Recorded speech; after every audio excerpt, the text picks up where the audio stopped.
ओम नमो भगवते वासुदेवाय। नमस्कार दोस्तों आज के इस वीडियो में हम बात करेंगे कार्तिक मास की और कार्तिक मास में कौन कौन से कार्य करने चाहिए। शास्त्रों में इन बातों को बताने को लेकर के इन बातों को लेकर के कुछ विशेष बातें बताई गई हैं। आज उन्हीं सब बातों पर हम चर्चा करने वाले हैं। आइए वीडियो को हम स्टार्ट करते हैं। नमस्कार दोस्तों, कैसे हैं आप सभी। उम्मीद करती हूँ आप सभी स्वस्थ होंगे, सुरक्षित होंगे और आप सभी को उत्तम भविष्य की कामना करते हुए आज का ये वीडियो स्टार्ट करती हूँ।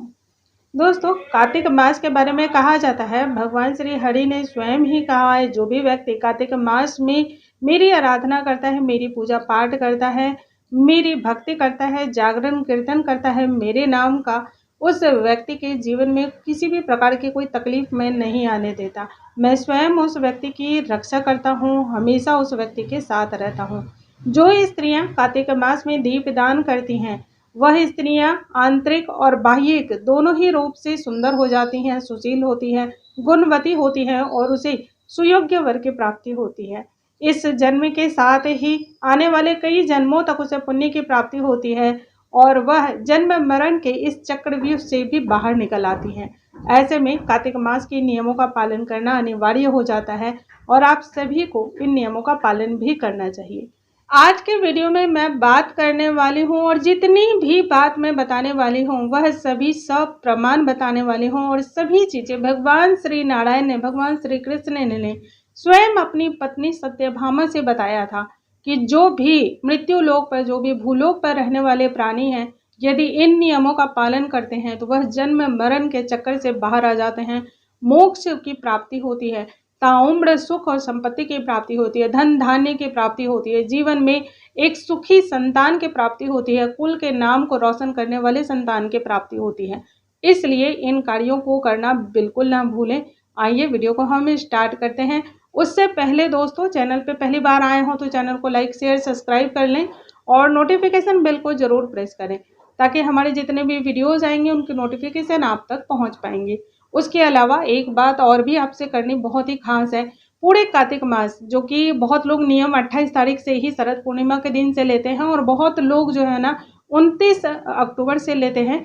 आप जैसे भी नियम का पालन लेते हो, लेकिन मेरे इसी चैनल पर 29 अक्टूबर से ही पूरे कार्तिक मास का महात्म्य शुरू होने वाला है। इस महात्म्य को यदि आप सुनते हैं तो भी आपको विशेष फल की प्राप्ति होती है, भगवान श्री नारायण और माँ लक्ष्मी की कृपा की प्राप्ति होती है।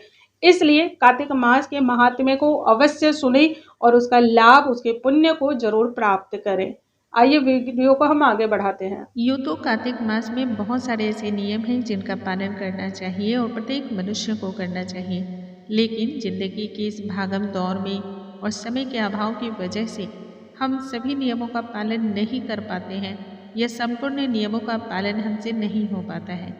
तब ऐसे में कौन सा उपाय करना चाहिए, इसके बारे में भगवान श्री कृष्ण ने अपनी पत्नी सत्यभामा से कहा है। सत्यभामा ने भगवान श्री कृष्ण से पूछा था कि हे प्रभु, हे नाथ, मैं आपके श्रीमुख से जानना चाहती हूँ, मैंने ऐसा पूर्व जन्म में कौन सा पुण्य किया था, कौन सा ऐसा कार्य किया था जिसकी वजह से पति के रूप में आप मुझे प्राप्त हुए, और सभी स्त्रियां ऐसा कौन सा कार्य कर सकती हैं जिनकी वजह से आप जैसे सुयोग्य वर की प्राप्ति हो, जो देवताओं तुल्य हो, जिनमें सभी गुण मौजूद हों और उनकी पत्नी में भी मेरे जैसे सभी गुण मौजूद हों। ऐसा कौन सा कार्य मैंने किया था, वह आपके श्रीमुख से सुनना चाहती हूँ ताकि अन्य स्त्रियां भी इसका लाभ उठा सकें। इस पर भगवान श्री कृष्ण ने कहा, हे प्रिय, तुम मुझे प्राणों से भी प्रिय हो, अतः तुमने मुझसे यह प्रश्न पूछा है, इसलिए मैं इसका उत्तर जरूर ही दूंगा और अवश्य ही दूंगा। प्रत्येक नारी को इस बात का प्रण करना चाहिए और इस नियम का पालन भी करना चाहिए। जो भी स्त्रियां इस प्रकार करती हैं और इन पौधों की पूजा सेवा करने का प्रण लेती हैं, खासकर कार्तिक मास में, उसे मेरे समान वर की प्राप्ति होती है और जीवन में सभी सुखों की प्राप्ति होती है। उस स्त्री का कभी भी सौभाग्य नष्ट नहीं होता है। वैसी स्त्रियां कभी भी विधवा नहीं होती हैं। वैसी स्त्रियां सदैव कुल को रोशन करने वाले संतान को जन्म देती हैं। ऐसी स्त्रियों का सौभाग्य सदैव बना रहता है, समाज में मान और सम्मान होता है। इस पर सत्यभामा ने फिर से पूछा, हे प्रभु, हे नाथ, ऐसे कौन से वृक्ष की सेवा मैंने पूर्ण जन्म में की थी जो मुझे नाद के स्वरूप में आप मुझे प्राप्त हुए। तब भगवान श्री कृष्ण ने कहा, हे सत्यभामा, पूर्व जन्म में तुम गुणवती नाम की एक कन्या थी और तुमने पूरे मनोयोग से मन, श्रद्धा और जप तप से माँ तुलसी की पूजा की, पीपल के वृक्ष की पूजा की हो, केले के वृक्ष की पूजा की, साथ ही आंवले के वृक्ष की पूजा की है। यदि कोई भी स्त्रियां संपूर्ण कार्तिक मास में इन वृक्षों की पूजा करने का श्रेय लेती है, इन वृक्षों की पूजा करने का संकल्प लेती है, तो उसे मेरे समान ही वर की प्राप्ति होती है। तुलसी के वृक्ष में मैं स्वयं विराजमान रहता हूँ, पीपल के वृक्ष में मैं और पत्नी माँ लक्ष्मी दोनों ही विराजमान होती हैं। इसके अलावा सभी देवी देवताओं का भी वास होता है।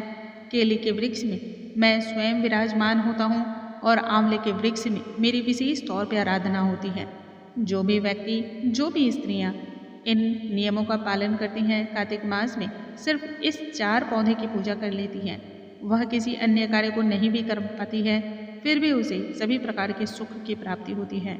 जीवन में कष्ट और सुख दुख आना जाना तो हमेशा लगा रहता है, लेकिन फिर भी जो स्त्रियां नियम पूर्वक इन पौधों की सेवा का प्रण लेती है, उससे किसी भी प्रकार के कष्ट यदि आते भी हैं तो वह बिल्कुल ऐसे प्रतीत होते हैं जैसे फूल से मारा हुआ एक चोट हो। जिस प्रकार से फूल की चोट से किसी भी व्यक्ति को सुख की अनुभूति होती है, जिस प्रकार से गर्मी में चलने वाली हवा ठंडी प्रतीत होती है जो कि सुखदायक लगती है, बिल्कुल वैसे ही दुख का अनुभव भी उसे सुख की भांति ही प्रतीत होता है।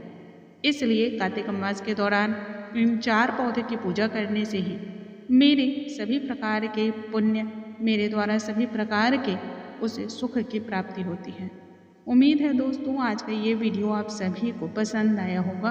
वीडियो थोड़ा सा भी हेल्पफुल लगता हो तो लाइक शेयर करना बिल्कुल ना भूलें, क्योंकि आपके एक लाइक से हम सभी का मनोबल बढ़ता है और इससे हमें भी प्रेरणा मिलती है।